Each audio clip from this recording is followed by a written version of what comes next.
2011년에 일본 후쿠시마 원전 사고가 일어났을 무렵에 일어났던 일입니다. 당시에 우리 정부는 원전 사고가 일어나자 이 후쿠시마 인근 그 8개 현, 이 50종의 수산물들에 대한 그 수입 금지 조처를 내렸습니다. 그리고 그로부터 2년 뒤에 추가로 이 원전의 오염수가 바다로 유출됐다는 사실을 알게 됐습니다. 그러자 모든 그 수입 금지 대상을 모든 일본의 수산물로 그렇게 확대하게 되었습니다. 이 일로 인해서 일본 정부는 우리 정부를 상대로 이러한 조처가 부당하다라고 주장하면서 이 세계 무역기구인 WTO에 이것을 제소하게 됐습니다. 그래서 이것이 국제 분쟁으로 그렇게 퍼지게 된 겁니다. 그런데 1심에서 이 WTO는 누구의 손을 들어줬을까요? 일본, 어떻게 잘 아시죠? 일본의 손을 들어줬습니다. 이로 인해 우리 정부는 꼼짝없이 위험성이 충분히 있을 수 있다, 그렇게 여겨지는 일본의 수산물들을 강제로 수입해서 우리 국민들의 그 밥상 위에 올려야 되는 그런 상황에 놓이게 되었습니다. 그런데 정부는 여기에 대해 그냥 가만히 있을 수가 없어서 항소했습니다. 그리고 놀랍게도 2심에서는 그 결과가 반대로 뒤집혔습니다. 이는 WTO의 그 분쟁 역사에서도 거의 유례가 없던 대역전극이었다고 합니다. 대체 우리 정부는 어떻게 이 상황을 완전히 뒤집을 수 있었을까요? 1심 당시에 일본 정부는 이 후쿠시마의 그 수산물 유해 수치가 기준치를 넘지 않았다, 이렇게 주장했습니다. 실제로 그 기준치도 그랬고요.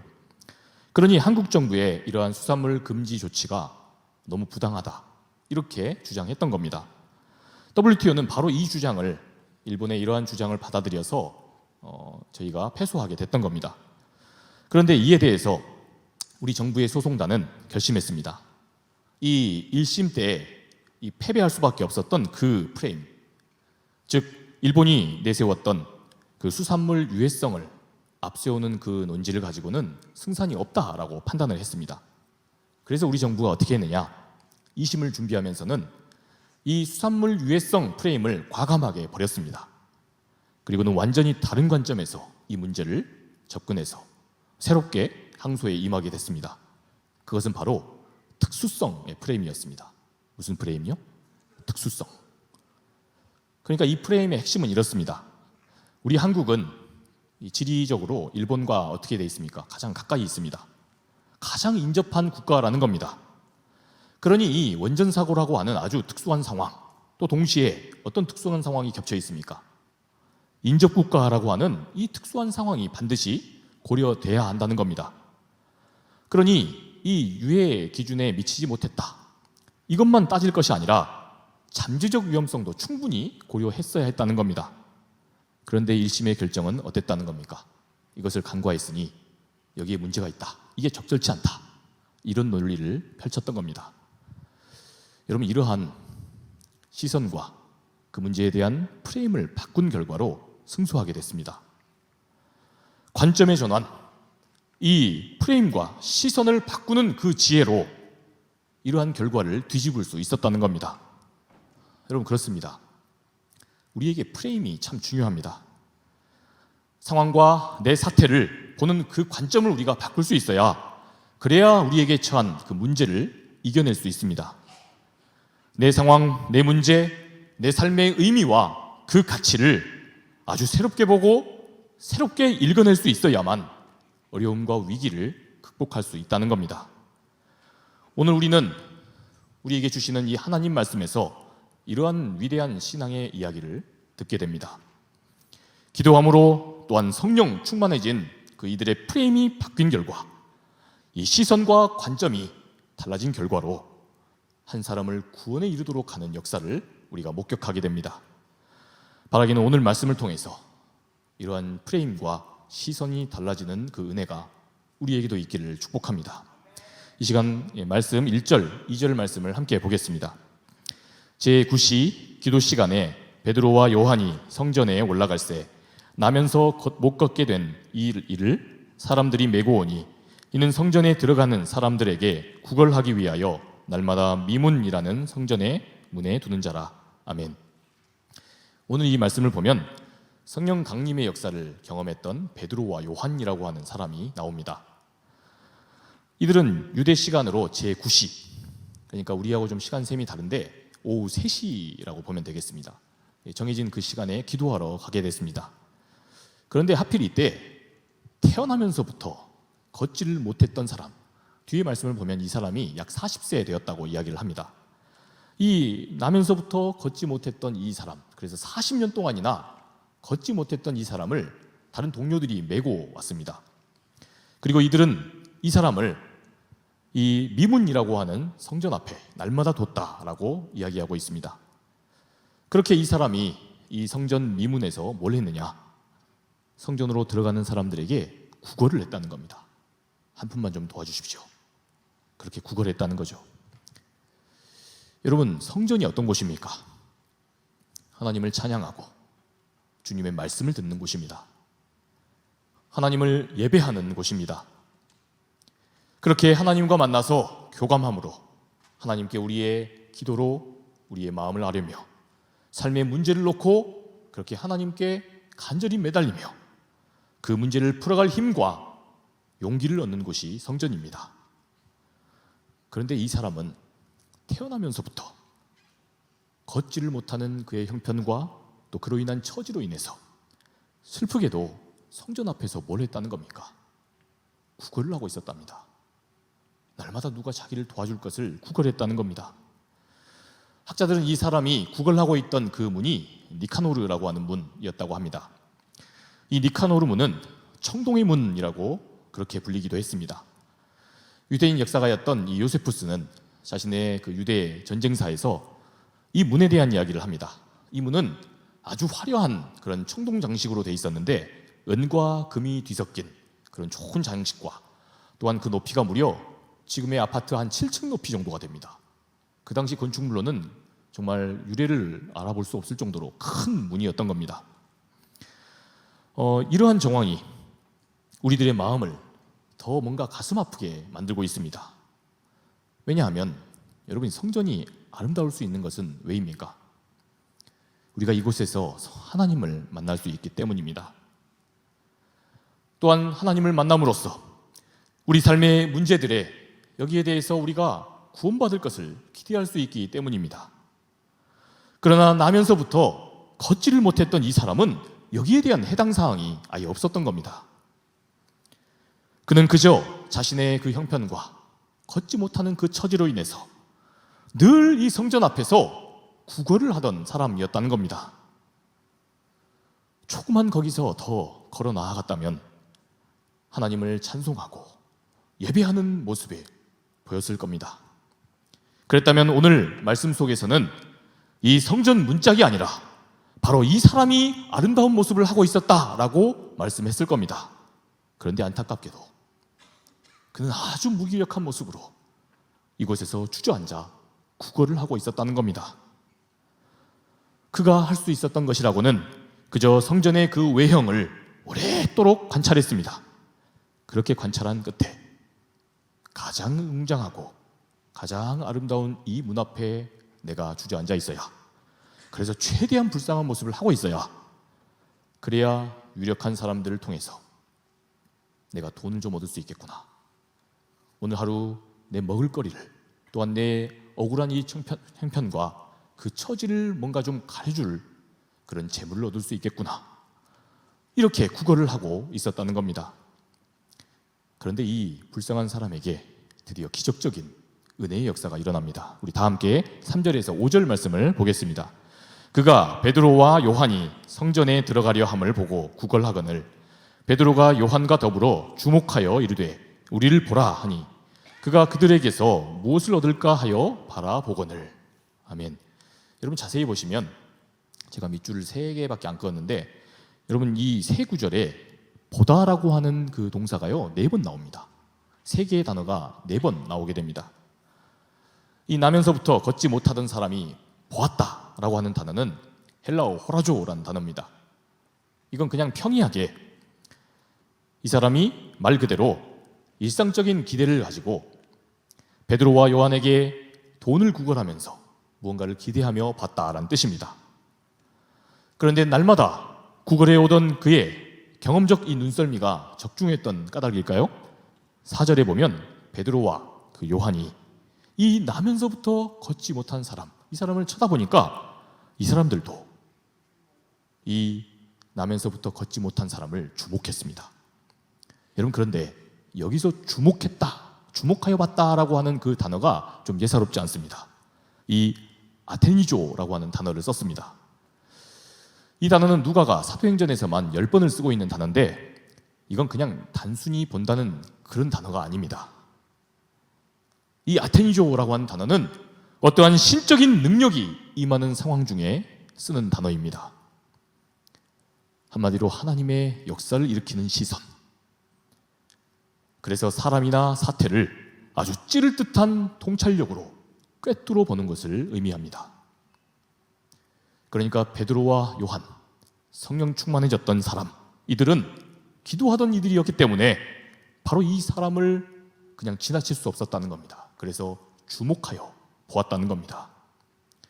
여러분, 그렇다면 왜 베드로와 요한은 이 사람을 아테니조 할 수밖에 없었냐는 겁니다.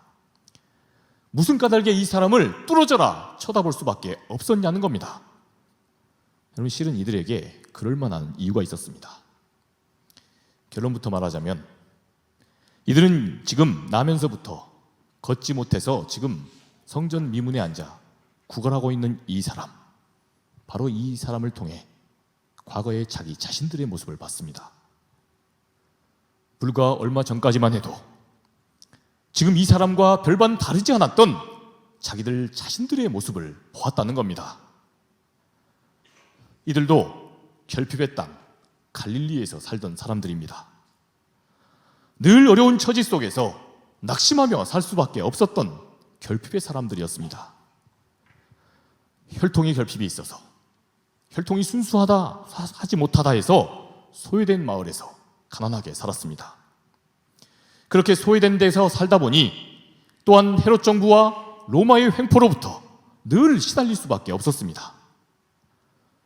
고되게 또한 열심히 일을 해도 늘 굶는 것이 자기들 삶에서 다반사였습니다. 병든 것도 서러운데, 아픈 것도 서러운데 그것이 죄의 결과다라고 하면서 또한 죄의식에도 시달려야 했습니다. 배고프고 가난한 자가 자기들 자신임에도 불구하고 늘 이들은 그런 어려움 속에서, 늘 그 결핍 속에서 힘든 노역과 무거운 납세에 짓눌리며 살아야 했던 겁니다. 그러다가 이 사람들은 예수님을 만났습니다. 예수님은 이들에게 하나님 나라를 가르쳤습니다. 하나님 나라가 어떤 곳인지 예수님은 직접 선포하시고 자신이 친히 하나님의 통치가 일어나는 그곳, 그 역사를 보이셨습니다. 그러자 주님을 만난 약자들이 당당해졌습니다. 병든 사람이 그러한 아픔과 또한 죄의식에서 해방되는 것을 봤습니다.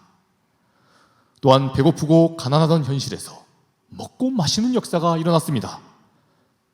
도저히 내 삶은 행복할 수 없을 거라고 믿었는데 그러던 사람들이 우리 예수님을 만나자 행복해지는 모습도 자기들이 직접 목격한 겁니다. 그러니 이들에게 우리 예수님이 어떻게 보였겠습니까? 마치 램프의 요정 지니처럼 보였습니다. 난데없이 나타나서 내 삶의 개인적인 문제와 내 실질적인 필요와 내 모든 욕구를 채워주는 존재. 이들에게서 주님은 그렇게 내 삶의 결핍과 그러한 결핍으로 인한 그런 박탈감, 그 모든 암울한 상황에서 그 초라하게 자기 자신을 그렇게 살아갈 수밖에 없었던 사람들인데 거기서 벗어나게 해줄 그런 도깨비 방망이 같은 그런 분이셨다는 겁니다. 그래서 이러한 주님을 바라보던 이들의 그 심정이 아주 잘 드러나는 사건이 있었습니다. 우리 마가복음 10장 35절에서 37절 그리고 41절 말씀을 함께 보겠습니다. 세베대의 아들 야고보와 요한이 주께 나와 여짜오되 선생님이여 무엇이든지 우리가 구하는 바를 우리에게 하여 주시기를 원하옵나이다. 이르시되 너희에게 무엇을 하여 주기를 원하느냐? 여짜오되 주의 영광 중에서 우리를 하나는 주의 우편에 하나는 좌편에 앉게 하여 주옵소서. 열 제자가 듣고 야고보와 요한에 대하여 화를 내거늘. 여러분, 그렇습니다. 이들이 예수님을 따랐던 이유가 여기서 드러났습니다. 결국은 이것이었던 겁니다. 주님을 통해 내 욕망과 내 목적을 이루는 것, 부족한 내 결핍을 좀 채워보고, 세상에서 인기와 내게 없는 그 명예도 한번 좀 얻어보고, 더 나아가 그러면서 드는 삶의 허무감과 삶에 대한 그런 권태감, 이 모든 것들을 해결받기 위한 그런 목적으로 주님을 따랐다는 겁니다. 저는 이러한 우리들의 그런 신앙의 태도를 실용주의적 신앙관이라고 이름 붙이고 싶습니다. 그러니까 내게 뭔가 이익이 되기 때문에 주님을 따르는 것, 내게 뭔가 유익이 있고 이것을 통해서 내가 얻는 게 있으니까, 그러니까 신앙하는 면이라는 겁니다. 리차드 포스터는 돈, 섹스, 권력이라고 하는 이 책에서 이러한 우리네 끝없는 그 욕망의 딜레마에 대해서 이렇게 말했습니다. 우리가 살아있는 한 피할 수 없는 이 욕망에 대한 이 욕망의 딜레마, 끝없는 욕망을 충족하고자 하는 것은 마치 이것과도 같다는 겁니다. 배가 너무나도 고픈 사람이 딱 비스켓 한 조각을 먹는 것이라는 겁니다. 여러분, 그러면 어떻게 됩니까? 배가 너무 고픈데 조그만한 비스켓 하나 먹은 겁니다. 그러면 그 다음엔 어떻게 됩니까? 배가 너무 고프죠. 계속 먹고 싶어지겠죠. 여러분, 그러니까 더 큰 영혼의 허기짐, 더 큰 욕망의 허기짐, 마음의 그 허기짐을 느끼게 할 뿐이라는 겁니다. 여러분, 그래서 베드로와 요한이 이 나면서부터 걷지 못한 이 사람을 주목했던 까닭이 바로 여기 있었습니다. 지금 성전 앞에 있으면서 단지 구걸을 하면서 내 결핍을 좀 채워보겠다 하는 그에게서 뭘 본 겁니까? 불과 얼마 전까지만 해도 예수님에게서 내 욕망을 좀 채워봐야 되겠다, 예수님에게서 내게 없는 그 결핍을 좀 채워봐야 하겠다, 그랬던 누구를 본 겁니까? 바로 자기들 자신을 본 겁니다. 그래서 이들은 이 사람을 그냥 지나칠 수 없었던 겁니다.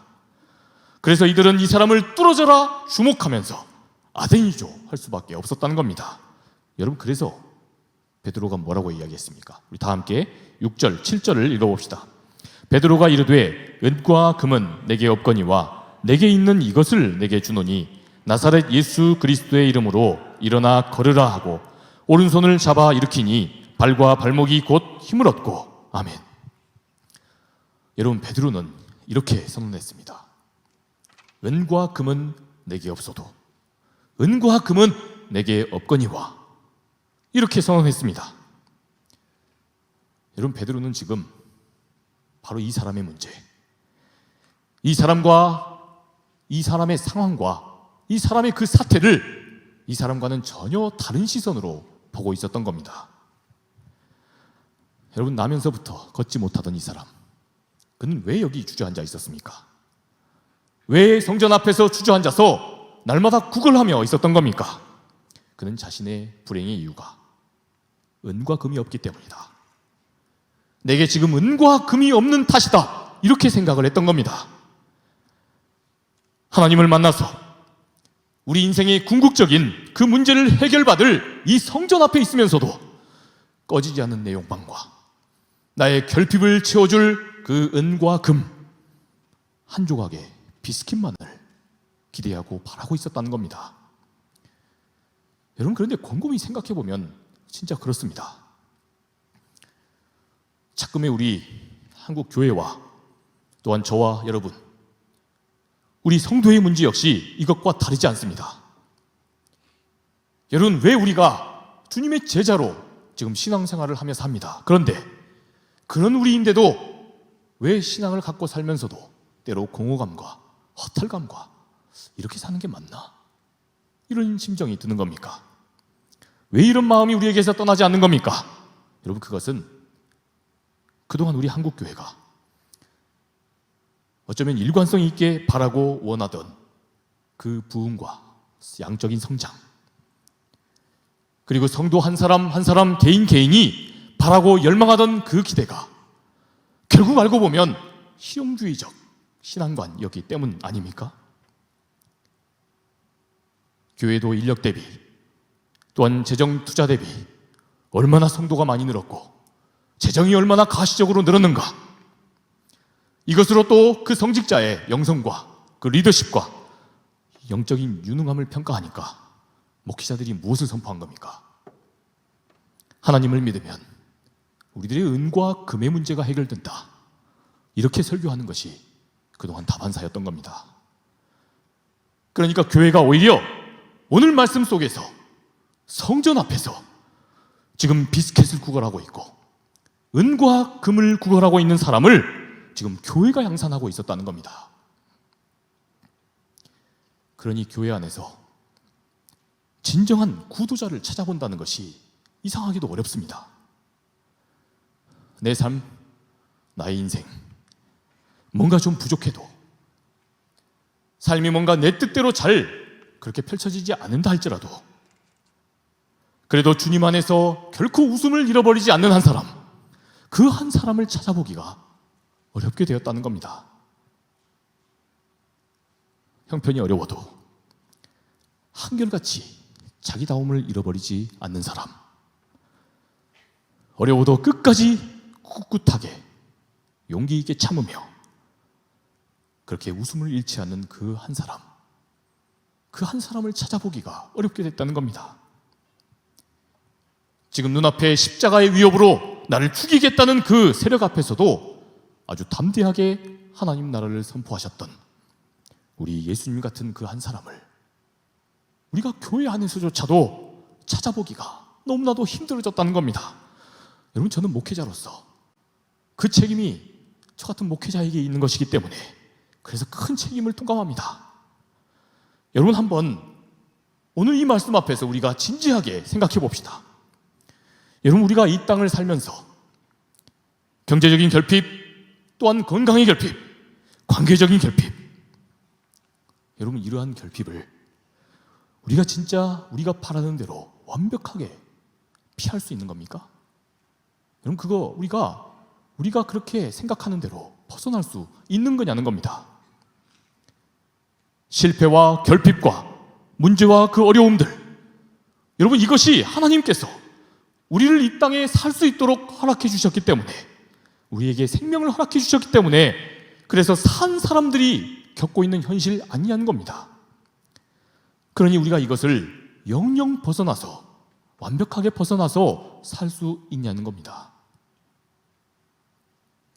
형편이 어려워서 늘 인생에 차질이 생기는 것이 우리네 삶입니다.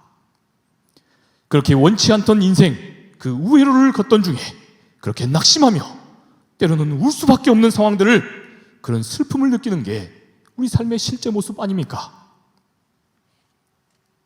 때로는 사랑하는 사람을 지키고 싶었지만 먼저 떠나보낼 수밖에 없는, 그래서 슬플 수밖에 없는 삶이 먼저 하나님의 부르심을 받도록 만들 수밖에 없는 그런 아쉬운 삶이 우리네 삶이 아니냐는 겁니다. 여러분, 우리가 하나님 안에 있어도, 하나님 안에 있으면서도 결국 이런 것들을 경험할 수밖에 없는 것이 현실이지 않냐는 겁니다. 여러분, 이것이 인생입니다. 우리 하나님이 우리 곁에 계시는데도 그럴 수 있는 겁니다. 이것이 바로 진짜 세상 날 것 그대로의 이치입니다. 여러분, 이것이 우리가 하나님 안에 있어도 때로 우리가 경험하는 진실이라는 겁니다. 그럴진데 이러한 어려움과 아픔과 고통이 우리 삶에 늘 끊어지지 않는다고 해서, 여러분, 그것이 바로 우리 인생에 주님의 돌보심이 없는 거고, 그게 주님의 은혜가 없는 거냐는 말입니다. 여러분, 그렇지 않습니다. 오히려 우리 삶에 은과 금이 없는 현실, 우리가 부족한 현실을 살아도 그러한 결핍 속에 늘 아쉬움과 안타까움과 아픔과 슬픔을 느끼며 산다 할지라도 우리를 떠나지 않는 이 결핍의 사태를 오히려 우리가 우리에게 익숙한 벗 삼아서 그렇게 의연하게 대할 수 있는 태도가 오히려 우리에게 필요한 것 아닐까요? 여러분, 이것이 바로 믿는 자의 능력이요, 신앙인인 우리들의 힘과 권능이 되는 것 아니냔 말입니다. 누가 봐도 이러한 형편과 이러한 결핍의 처지로 인해 당연히 슬프니까, 당연히 아프니까 주저앉아 실망하는 게 당연합니다. 그러나 당당하게 일어나서 이런 상황을 여전히 끼고 살아가는 우리를 할지라도 담대한 용기로 살아갈 수 있는 것이, 여러분, 이것이 기적이고 이것이 바로 진정한 복입니다. 여러분, 그런 의미에서 오늘 말씀 속 베드로와 성령 충만한 사람 이 베드로와 요한이 옳습니다. 그들의 시선이 지금 옳은 겁니다. 베드로와 요한의 그 프레임이 옳았습니다. 여러분, 지금 주저앉아 있는 이 사람, 나면서부터 걷지를 못해서 성전 앞에서 구걸하고 있는 이 사람의 문제가 이것이었습니다. 지금 다리가 병든 게 아닌 겁니다. 성전 앞에 있으면서도 문제를 담대하게 맞설 그 시선의 능력이 아니라 은과 금을 바라보고 있는 시선, 그 어둠의 프레임을 결코 벗어나지 못해서 그 자리를 떠나지 못하고 있는 그것이 바로 이 사람의 진짜 문제였던 겁니다. 그래서 자신의 형편은 이렇게 주저앉아 있고 늘 슬픔 속에 있고 아픔 속에 있는 것이 마땅하다 여기며 그렇게 삶을 구걸하며 살 수밖에 없게 만든 바로 그 시선이 이 사람의 진짜 문제였던 겁니다. 그래서 베드로는 이렇게 선언했습니다. 일어나 걸으라. 나사렛 예수 그리스도께서 내게 바라시는 뜻은 그것이 아니다. 바로 이것을 선포했다는 겁니다. 여러분, 그러자 무슨 기적이 일어납니까? 우리 다 함께 8절 말씀을 읽어봅시다. 뛰어 서서 걸으며 그들과 함께 성전으로 들어가면서 걷기도 하고 뛰기도 하며 하나님을 찬송하니. 아멘. 여러분, 이 사람에게서 아주 놀라운 변화가 일어났습니다. 늘 자신의 문제를 은과 금이 없는 탓이다, 그런 까닭이다 라고 보던 프레임의 사람이 삶의 관점이 바뀌게 되자 그 자리에서 일어섰습니다. 그리고 스스로 걸어서, 자기 스스로의 힘으로 걸어서 성전 안으로 드디어 들어간 겁니다. 그리고 뭘 했다고 합니까? 하나님을 찬송했다는 겁니다. 사랑하는 여러분, 오늘 말씀에서 이것을 주목해야 합니다. 여러분, 이 사람의 지금 이 결핍의 문제, 은과 금의 문제가 해결된 것이 아닙니다. 여러분, 이제 이 사람 이제 막 걷기 시작한 거 아닙니까? 40년 만에 처음 걷기 시작한 거 아닙니까? 그러니 일어섰다고 해도 사실 이 은과 금의 필요를 채우는 것은 이제 스스로 자기가 처음부터 해결해 가야 합니다. 그러면 지금 이 사람 뭐가 달라진 겁니까? 시선이 달라진 겁니다. 내 삶의 문제를 보는 그 프레임이 바뀐 겁니다. 그것이 날마다 구걸하던 인생을, 그 위기의 인생을 그의 삶에서 구원한 겁니다. 그렇게 시선이 바뀌자 그는 더 이상 구걸하지 않았습니다. 하나님이 자신과 함께 내 삶의 아픔, 내 삶의 슬픔, 내 삶의 그 어려움을 나와 함께 풀어가실 것이다. 그러한 믿음으로 자기 문제를 다르게 보기 시작했던 겁니다. 그러한 그의 걸음과 그의 행보가 이제 그렇게 인도하실 그 하나님을 찬송하게 만들었다는 겁니다. 여러분, 이 말씀의 결론이 무엇인지 우리 마지막 9절에서 10절 말씀을 함께 보겠습니다. 모든 백성이 그 걷는 것과 하나님을 찬송함을 보고 그가 본래 성전 미문에 앉아 구걸하던 사람인 줄 알고 그에게 일어난 일로 인하여 심히 놀랍게 여기며 놀라니라. 아멘. 사랑하는 여러분, 이들이 지금 그에게서 일어난 일로 인하여 심히 놀랐다 했습니다. 이걸 본 사람들이, 안 믿는 사람들이 그로 인한, 그에게서 일어난 일로 인하여 지금 심히 놀라고 놀랐다 했습니다. 대체 사람들이 보았다는 그에게서 일어난 일이 뭡니까?